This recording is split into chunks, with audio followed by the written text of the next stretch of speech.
بسم اللہ الرحمن الرحیم۔ دو سجدوں کے درمیان بیٹھنے کو جلسہ کہتے ہیں، جیسا کہ حدیث پاک میں ہے کہ پھر سجدہ کرو یہاں تک کہ سجدے میں اطمینان ہو جائے، پھر اٹھو یہاں تک کہ بیٹھنے میں اطمینان ہو۔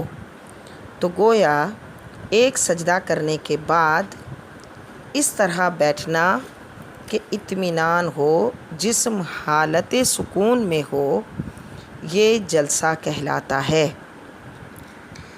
بعض خواتین ایک سجدہ کرنے کے بعد صحیح طریقے سے بیٹھتی بھی نہیں ہیں اور دوبارہ سجدے میں چلی جاتی ہیں، یہ درست نہیں۔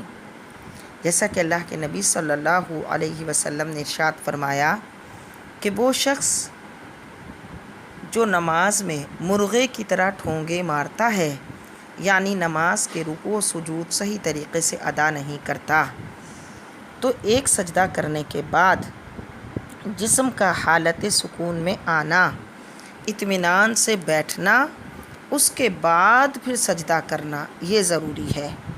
تو یہ جو دو سجدوں کے درمیان اطمینان سے بیٹھے ہیں، اسے جلسہ کہتے ہیں۔ جلسہ میں اس طرح بیٹھیں کہ جب سجدے سے سر اٹھائیں گے تو پہلے پیشانی، پھر ناک، پھر ہاتھ اٹھائیں۔ دونوں قدم سیدھی جانب نکال دیں۔ بائیں سرین پر بیٹھیں۔ دونوں ہاتھوں کو گھٹنوں کے قریب رانوں پر اس طرح رکھیں کہ انگلیاں ملی ہوئی قبلہ رخ ہوں۔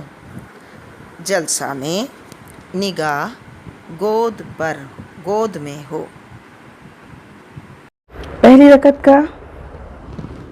رکعت کا سجدہ کریں گے اس طرح کہ پہلے ناک اور پھر پیشانی رکھیں گے، سمٹ کر سجدہ کریں گے۔